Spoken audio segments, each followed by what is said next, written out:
As Putin's Russia invades Ukraine, governments around the world have imposed sanctions and seized Russian oligarchs' assets. So what happens to the seized assets of the Russian oligarchs? Find out by watching today's video. Hello and welcome to Amuse World, your source for the most recent news and analysis on international politics and current events. The United States, the United Kingdom, and Europe have announced that the elites who aided Putin in his invasion of Ukraine and grew wealthy at the expense of the Russian people will have their properties and assets seized. Nevertheless, seizing their opulent yachts, private jets, and mansions is challenging. Countries that enforce sanctions may face legal action from wealthy oligarchs who know how to protect their assets. Having said that, let's now discuss what the authorities have seized thus far and what will happen next. But before we start our video, don't forget to smash the subscribe button and click the notification bell for more amazing content. Now let's get this video started.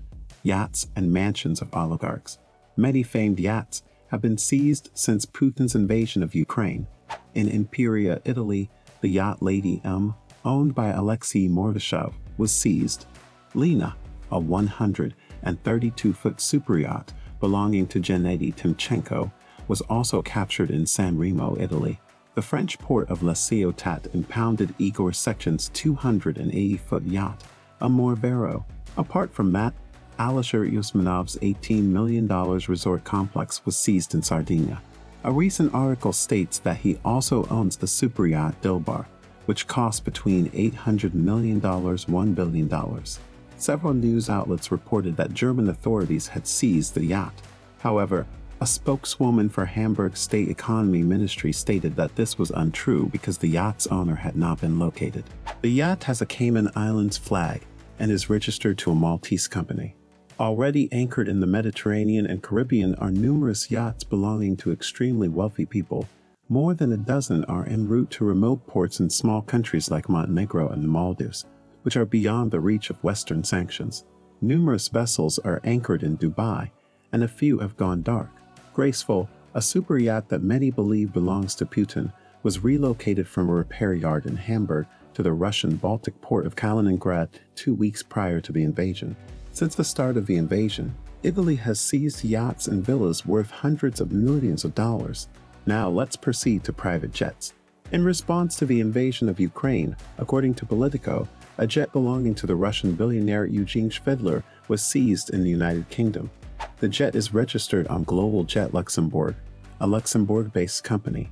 Schvedler has a net worth of $1.9 billion and is friends with the oligarch and billionaire Roman Abramovich. He is close to the Kremlin and made his money in the oil industry.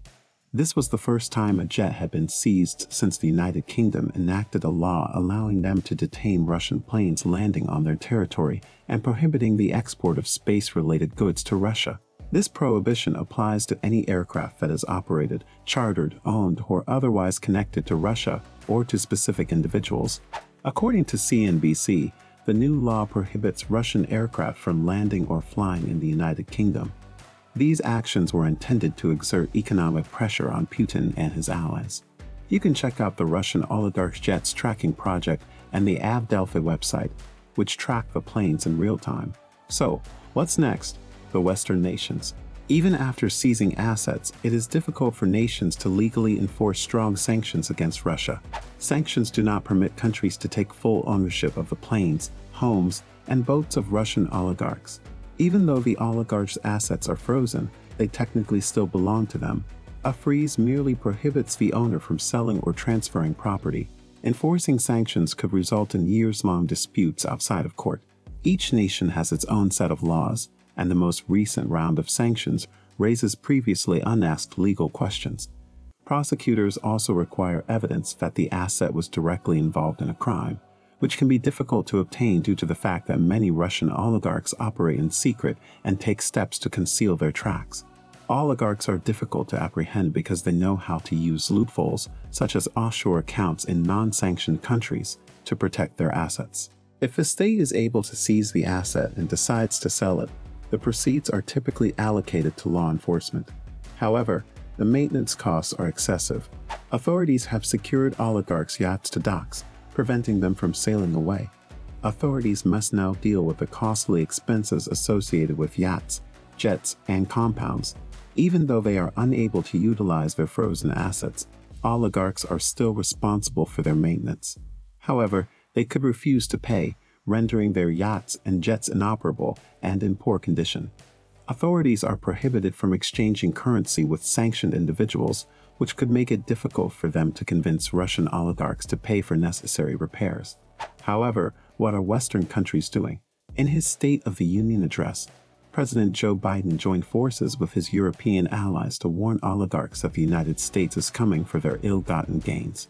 A bipartisan bill in Congress, titled Yachts for Ukraine, would allow the government to seize the residences of Russian elites, worth more than $5 million in the United States. The government could then sell the assets and transfer the proceeds to Ukraine. Members of Parliament in the United Kingdom are considering introducing new legislation that would make it simpler to freeze the assets of oligarchs. If the process is not expedited, the Ukrainians may not receive the money from the Russian oligarchs' properties until well after the war has ended. That was it for today's video. What are your thoughts on the video? Do you support Russia's invasion of Ukraine? Let us know in the comments. If you enjoyed this video, please like the video and subscribe to the channel. Thank you for your time. We'll see you later.